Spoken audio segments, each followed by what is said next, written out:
বন্ধুরা, সকলকে স্বাগত জানাই আমাদের ইউটিউব চ্যানেল বাংলা কুইজে। আজকে আমাদের বিষয় ভারতীয় সংসদ বা ইন্ডিয়ান পার্লামেন্ট। এই বিষয়ে 20টি প্রশ্ন নিয়ে একটি সেট আমরা নিয়ে এসেছি তোমাদের সামনে। কিছু তথ্য তার মাধ্যমে আমরা তুলে ধরার চেষ্টা করব এবং তোমাদের উদ্দেশ্যে একটা কথা জানাই যে এই ভিডিওটির ডেসক্রিপশন বক্সে তোমরা একটি পিডিএফ লিঙ্ক পাবে। সেখানে এই বিষয়টির উপর বিস্তারে আলোচনা করা হয়েছে, তোমরা সেটি ডাউনলোড করে দেখতে পারো। আশা করছি সেটিও তোমাদের ভালো লাগবে। চলো তাহলে এবার প্রশ্নোত্তরে চলে যাই। প্রথম প্রশ্ন, ভারতীয় সংবিধানের কোন অংশে বা পার্টে সংসদ বিষয়টি রয়েছে? অপশানগুলো হলো পার্ট 2, পার্ট 4, পার্ট 3 এবং পার্ট 5। এখানে সঠিক উত্তরটি হয়ে যাবে পার্ট 5। পার্ট 5-এর চ্যাপ্টার 2-তে 79 নম্বর ধারা থেকে 122 নম্বর ধারা পর্যন্ত সংসদ বিষয়ে আলোচনা করা হয়েছে। পার্ট 2-তে তাহলে কি আছে? সিটিজেনশিপ বা নাগরিকত্ব। পার্ট 4-এ আছে ডিপিএসপি বা নির্দেশমূলক নীতি। পার্ট 3-তে আছে ফান্ডামেন্টাল রাইটস বা মৌলিক অধিকার। তাহলে পার্ট 5-এর 79 থেকে 122 নম্বর ধারাতে পার্লামেন্ট সম্বন্ধে আলোচনা করা হয়েছে। বন্ধুরা, পার্ট 5 কিন্তু 52 নম্বর ধারা থেকে 151 নম্বর ধারা পর্যন্ত রয়েছে। তাহলে সেই পার্ট 5-এর চ্যাপ্টার 2-তে আমরা পার্লামেন্ট বিষয়ে তথ্য পেয়ে থাকি। চলে যাচ্ছি পরের। দ্বিতীয় প্রশ্ন, ওয়েস্টমিনস্টার মডেল অফ গভর্নমেন্ট বলতে আমরা কোন দেশের সরকার বুঝি? অপশানগুলো আমেরিকা যুক্তরাষ্ট্র, ব্রিটেন, জার্মানি না আয়ারল্যান্ড। তাহলে সঠিক উত্তরটি কি হয়ে যাবে? Option B, Britain. ব্রিটেনের পার্লামেন্ট যে শহরে রয়েছে সেই শহরের নামই হচ্ছে ওয়েস্টমিনস্টার। তার জন্য ওয়েস্টমিনস্টার মডেল অফ গভর্নমেন্ট বলতে আমরা বুঝি ব্রিটেনের সরকারকে। এবং আমরা জানি আমরা ব্রিটেন থেকেই আমাদের যে পার্লামেন্টারি সিস্টেম অফ গভর্নমেন্ট সেটা নিয়েছি। চলে আসছি পরের প্রশ্নে। তৃতীয় প্রশ্ন, ভারতীয় সংসদের 3টি অঙ্গ, এদের মধ্যে কোনটি তার মধ্যে পড়ে না? অর্থাৎ নিচে যে 4টি অপশান দেওয়া আছে তার মধ্যে কোনটি ভারতীয় সংসদের অঙ্গ নয়? অপশানগুলো দেখে নেব। রাষ্ট্রপতি, উপরাষ্ট্রপতি, রাজ্যসভা, লোকসভা। তাহলে কোনটি এখানে সঠিক উত্তর হবে? উপরাষ্ট্রপতি। কারণ আমরা জানি ভারতীয় সংসদের 3টি অঙ্গ হলো রাষ্ট্রপতি, রাজ্যসভা এবং লোকসভা। তাহলে উপরাষ্ট্রপতি ভারতীয় সংসদের অঙ্গ নয়। তার জন্য প্রশ্ন অনুসারে সঠিক উত্তর হয়ে গেল উপরাষ্ট্রপতি। চলে আসবো পরের প্রশ্নে। চতুর্থ প্রশ্ন, কাউন্সিল অফ স্টেটস এবং হাউস অফ পিপল এই দুটি কক্ষের নাম যথাক্রমে রাজ্যসভা এবং লোকসভা ঠিক করা হয় কত সালে? অপশানগুলো হলো 1947, 1950, 1952 এবং 1954। এখানে সঠিক উত্তরটি হবে 1954। 1947-এ কী হয়েছিল? ভারতের স্বাধীনতা সবাই জানি। 1950-এ আমাদের সংবিধান কার্যকর হয়। 1952-তে প্রথম লোকসভা নির্বাচন সম্পন্ন হয়। তাহলে 1954-তে রাজ্যসভা এবং লোকসভা এই নামকরণটি করা হয়েছিল। চলে আসছি পরের প্রশ্নে। রাজ্যসভার সদস্য সংখ্যা সর্বাধিক কত হতে পারে? অপশান এ 230, বি 240, সি 245 এবং ডি 250। এখানে সঠিক উত্তরটি কী হবে বন্ধুরা? 250। অর্থাৎ 238 জন নির্বাচিত প্রতিনিধি এবং 12 জন রাষ্ট্রপতির মনোনীত, অর্থাৎ রাষ্ট্রপতি যাদের মনোনয়ন দেন। রাষ্ট্রপতি সাহিত্য, বিজ্ঞান, চারুকলা এবং সমাজসেবা এই ক্ষেত্রগুলি থেকে 12 জন বিশিষ্ট ব্যক্তিকে রাজ্যসভার সাংসদ করতে পারেন। কিন্তু আমাদের বর্তমানে রাজ্যসভার সাংসদ কতজন আছেন? 245 জন। 233 জন নির্বাচিত এবং 12 জন মনোনীত সদস্য বর্তমানে আমাদের রাজ্যসভায় রয়েছে। চলে আসছি পরের প্রশ্ন। রাজ্যসভার আসন বন্টন সংবিধানের কোন তফসিল বা শিডিউলের অন্তর্গত?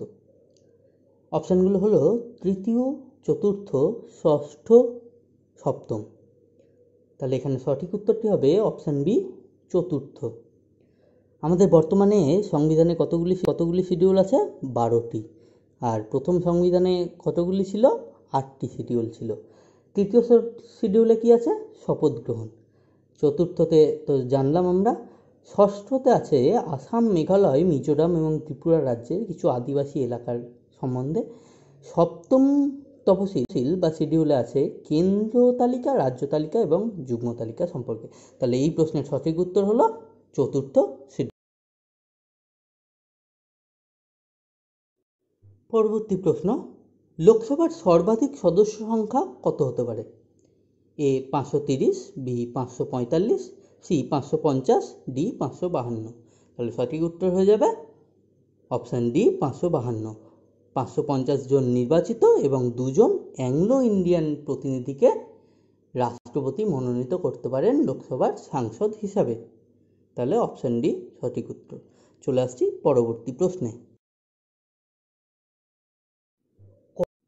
কততম সংবিধান সংশোধনীর মাধ্যমে 1988 সালে ভোটদানের বয়স 21 থেকে কমিয়ে 18 করা হয়? এ 44, বি 59, সি 60 এবং ডি 61। তাহলে এখানে সঠিক উত্তর কি হবে? সঠিক উত্তর হয়ে যাবে 61তম সংবিধান সংশোধনীর মাধ্যমে। আর 44 নম্বর সংশোধনীটাও ইম্পর্টেন্ট, কারণ 44 নম্বরে কি হয়েছিল, আমাদের যে রাইট টু প্রপার্টি অর্থাৎ সম্পত্তির অধিকার ছিল 31 নম্বর ধারায়, যেটি মৌলিক অধিকার ছিল, সেটিকে কি করা হয়েছে 300 ধারায় নিয়ে গিয়ে সেটিকে লিগাল রাইট করে দেওয়া হয়েছে। তাহলে সেই জন্য 44 নম্বরটা ইম্পর্টেন্ট। তাহলে এই প্রশ্নের সঠিক উত্তর ডি 61 নম্বর ধারা। চলে নবম প্রশ্ন, সংবিধানে রাজ্যসভা সদস্যদের মেয়াদ সম্বন্ধে কিছু নির্দিষ্ট করা হয়নি। সংসদ 1951 সালে রাজ্যসভা সদস্যদের মেয়াদ 6 বছর ধার্য করে এবং প্রতি 2 বছর অন্তর কিছু অংশ সদস্য অবসর গ্রহণের কথা বলা হয়। কত অংশ সদস্য প্রতি 2 বছর অন্তর অবসর নেন? অপশানগুলো হলো 1-2, 1-3, 1-4 এবং 2-3। তাহলে সঠিক উত্তরটি কী হবে? Option B 1-3। এইখানে একটি প্রশ্ন আমার মনে জেগেছিল অনেকদিন আগে, তোমাদের হয়তো মনে যাবে আমি জিনিসটা বললে। রাজ্যসভার প্রথম গঠন হয় কবে? 1952 সালে। তাহলে তখন যদি 6 বছর মেয়াদ ঠিক করা হয়, তাহলে সকল সদস্য তাদের মেয়াদ শেষ হবে কবে? 1958 সালে। তাহলে এই যে একটা সমস্যা, 1958 সালে সবাই চলে যাবে, সব সদস্য অবসর গ্রহণ করবে, আবার নতুন আসবে, তাহলে 2 বছর অন্তর এই যে 1/3 অংশ যে অবসর গ্রহণের যে কথা বলা হয়েছে, সেটা কিভাবে সম্ভব? তাহলে সেই সমস্যার সমাধান কিভাবে হয়েছিল সেটা চলো তোমরাও একটু ভাবো, দেখি কোনো উত্তর পাওয়া যায় কিনা। এই ভিডিওর শেষের দিকে উত্তরটি তোমাদের সঙ্গে ভাগ করে নেব। চলে আসছি পরের। সংসদের একটি কক্ষের সদস্য থাকাকালীন কোনো ব্যক্তি যদি অপর কক্ষের সংসদ নির্বাচিত হন, তখন কি হয়? অপশান এ, সেই ব্যক্তি নিজের ইচ্ছা মতো একটি কক্ষ পছন্দ করেন। অপশান বি, প্রথম কক্ষ থেকে তার সদস্যতা খারিজ হয়ে যায়। অপশান সি, উভয় কক্ষেই তিনি সদস্য থেকে যান। অপশান ডি, কোনোটিই নয়। তাহলে এখানে সঠিক উত্তরটি হবে প্রথম কক্ষ থেকে তার সদস্যতা খারিজ হয়ে যায়। অর্থাৎ কোনো ব্যক্তি যদি লোকসভায় সাংসদ থাকেন, তা সত্ত্বেও তিনি রাজ্যসভার সাংসদ হিসাবে নির্বাচিত হন, সেই ক্ষেত্রে তার লোকসভার সাংসদ পদ খারিজ হয়ে যায়। কিংবা তিনি যদি প্রথমে রাজ্যসভার সাংসদ থাকেন এবং সেই সময়েই লোকসভার সাংসদ নির্বাচিত হন, তাহলে প্রথম কক্ষ অর্থাৎ রাজ্যসভার সাংসদ পদ চলে যাবে। তাহলে প্রথমে তিনি যেখানে ছিলেন সেই সাংসদ পদটি খারিজ হয়ে যাবে।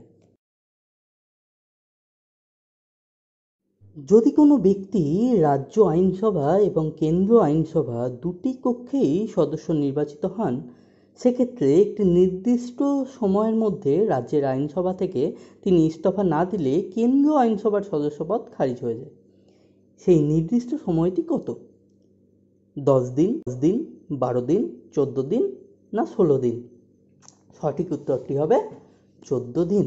তাহলে রাজ্য আইনসভায় তিনি সদস্য থাকাকালীন যদি কেন্দ্র আইনসভায় নির্বাচিত হন, তাহলে তাকে দিনের মধ্যে রাজ্য আইনসভা থেকে ইস্তফা দিতে হবে, না হলে কেন্দ্র আইনসভায় যে তিনি নির্বাচিত হয়েছেন তার পদটি খারিজ হয়ে যাবে কেন্দ্রীয় আইনসভা থেকে। চলে আসছি পরবর্তী প্রশ্ন। স্বাধীনতার পূর্বে প্রথম কোন ভারতীয় কেন্দ্রীয় আইনসভার স্পিকার হয়েছিলেন? অপশানগুলো দেখব।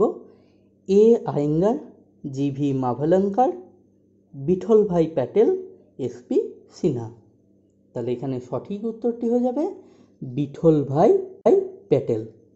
তিনি স্বাধীনতার আগে 1925 সালে সেন্ট্রাল লেজিসলেটিভ অ্যাসেম্বলির স্পিকার হয়েছিলেন এবং সেটিই ছিল সেন্ট্রাল লেজিসলেটিভ অ্যাসেম্বলির প্রথম নির্বাচিত স্পিকার হওয়ার নজির। এ আয়েঙ্গার কে ছিলেন, জি.ভি. মাভলঙ্কার কে ছিলেন, এস.পি. সিনহা, সেগুলো আমরা পরবর্তী প্রশ্নে দেখছি। চলো পরবর্তী। স্বাধীন ভারতে লোকসভার প্রথম স্পিকার কে ছিলেন? অপশানগুলো দেখব।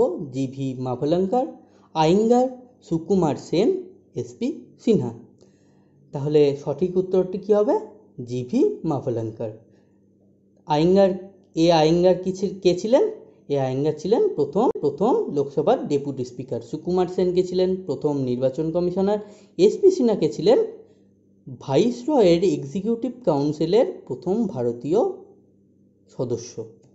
তাহলে এটির সঠিক উত্তর হয়ে গেল জি.ভি. মাভলঙ্কার। চলে আসছি পরবর্তী প্রশ্ন। কে বলেছেন বিরোধী দলনেতাই হলেন বিকল্প প্রধানমন্ত্রী, অর্থাৎ অল্টারনেটিভ প্রাইম মিনিস্টার? অপশানগুলো হলো আই জেনিংস বা Ivor Jennings, K M Munshi, B R Ambedkar, Abraham Lincoln. তাহলে এখানে সঠিক উত্তরটি কি হবে? সঠিক উত্তরটি হলো আইভর জেনিংস বা A I Jennings, option A. 15 নম্বর প্রশ্ন। শূন্যকাল বা জিরো আওয়ার এটি সংসদীয় গণতন্ত্রে ভারতের উদ্ভাবন বলা যেতে পারে। কবে থেকে এই শূন্যকালের কার্যকারিতা দেখা যায়? অপশানগুলো হলো 1952, 1955, 1960 এবং 1962। এটার সঠিক উত্তর কি হয়ে যাবে? 1962, অপশান ডি। চলে আসবো পরবর্তী। রাজ্যসভাতে পশ্চিমবঙ্গ থেকে কয়টি আসন রয়েছে? এই প্রশ্নটি কিন্তু অনেকবার এসেছে পরীক্ষাতে, বিভিন্ন পরীক্ষাতে।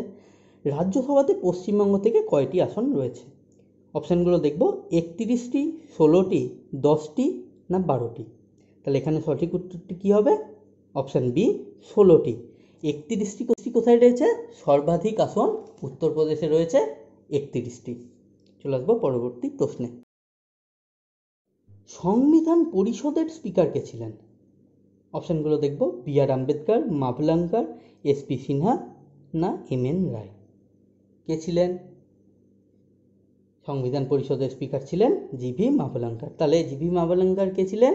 জি.ভি. মাভলঙ্কার স্বাধীন ভারতের প্রথম লোকসভার স্পিকার ছিলেন, আবার সংবিধান পরিষদেরও প্রথম স্পিকার ছিলেন জি.ভি. মাভলঙ্কার। তাহলে জি.ভি. মাভলঙ্কার সম্বন্ধে এই দুটো জিনিস জানা হয়ে গেল আমাদের। আসছি পরবর্তী প্রশ্নে। কোনো বিল অর্থ বিল কিনা সেটা কে ঠিক করেন? রাষ্ট্রপতি, প্রধানমন্ত্রী, লোকসভার স্পিকার না অর্থমন্ত্রী? তাহলে এখানে সঠিক উত্তরটি কী হবে? লোকসভার স্পিকার, অপশান সি। লোকসভার স্পিকারই একমাত্র পারেন যে কোনটা অর্থ বিল নাকি সাধারণ বিল সেটা ঠিক করতে। চলে আসবো পরবর্তী প্রশ্নে। সরকারের বিরুদ্ধে অবিশ্বাস প্রস্তাব কোন কক্ষে আনা যেতে পারে? Option A Lok Sabha, B Rajya Sabha, C যে কোনো কক্ষে, ডি কোনোটি নয়? এখানে সঠিক উত্তরটি হয়ে যাবে লোকসভা, অর্থাৎ আমাদের ভারতীয় সংসদের নিম্নকক্ষ লোকসভায় সরকারের বিরুদ্ধে অবিশ্বাস প্রস্তাব আনা যেতে পারে।